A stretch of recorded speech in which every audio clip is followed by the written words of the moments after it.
ang mga coral reefs sa mga kinahanglan sa mga isda aron nga aduna sila makaon og kapuy-an. Apan sukad nga gikuso-kuso sa bagyong Odette ang Visayas Region ug Mindanao, mikunhud ang populasyon sa mga isda human nga nangagusbat ang mga corals. Ug tungod ini, miresponde ang grupo ni marine biologist ug professional diver William Villiver aron nga mabalik ang kaanindot ug kaanyag sa mga corals nga nahimong parte sa atong ecosystem. Ug gumikan sa ilang marine rehabilitation program, ubay-ubay na ka mga isda ang nibalik sa Kabisayaan. Karong buntaga, ato siyang may nabi dinilang sa GMA Regional TV Live. Og subay mga kapuso ni hisgutanan sa mga corals, makaubanta marine biologist og professional diver gikan sa Talisay City, si Sir William Villaver. Maayong buntag, Sir William. Welcome sa GMA Regional TV Live. Paki-greet sir atong mga kapuso nga nagtan-aw rong buntaga.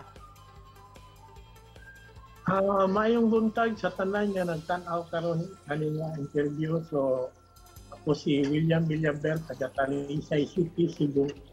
Isa sa mga divers na nalinguha nga tabang paulian nato ang mga coral reef diri sa Cebu na naagian sa Bagyong Odette atong December 16. Og natong hisgutan sir, mga corals dinhi sa Sugbo human sa pagkuso-kuso sa Bagyong Odette. Unsa may assessment ninyo sir sa atong kadagatan corals ug mga isda? Para i-simplify na to, imagine ka lang na may tubo nga gitaya. Ang taya mao na ang corals.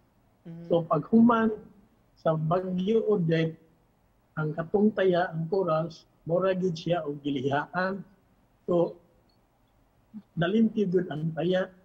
Ang mga corals na huwag tangod sa ilawom sa dagat sa mga lugar na naagian sa Bagyong Odette. So, naitabo ang Bagyong Odette December 16. On that day, naami dito sa Gawi Oslo kay nag-survey po mi usay status sa mga corals dito kay magtanong po mi, mag-rehabilitate po mi dito sa mga lugar. So, gabi man ko ni Agi ang Bagyong Odette sa Cebu, kung nakabalik ni og dahil dito na po sa San Fernando, kailangan ni i-survey kung sa kondisyon sa corals dito. So, katong ang ginaingon ako sa una nga, tubo nga gitaya, paghuman sa Bagyong Odette, mura yun og gilihaan ang tubo, nalimpi yun. Tumao po na ang sitwasyon sa corals sa ilawom sa San Fernando. Limpyo yun kaayo. Ang habilin dito, mga bato na lang, wala lang yan ang mga corals. In what way man nga naapektuhan yun, nahapay atong mga corals sa bagyo? Dako gyud kayo ang kadaot na nahimo sa Bagyong Odette sa coral reef areas nga nagian diri sa Cebu. So sa ako nang simplified nga description nga ay tubo nga taya, ang atong taya o ito ang corals tubo sa tubo unya pag-agi sa Bagyong Odette in 2 hours time limpyo kayo ang ilaw sa dagat. Base sa imong obserbasyon sir, unsa man epekto sab ini ning kunhod ba ning menos ang populasyon sa isda di sa atong karagatan sa Visayas human sa bagyo?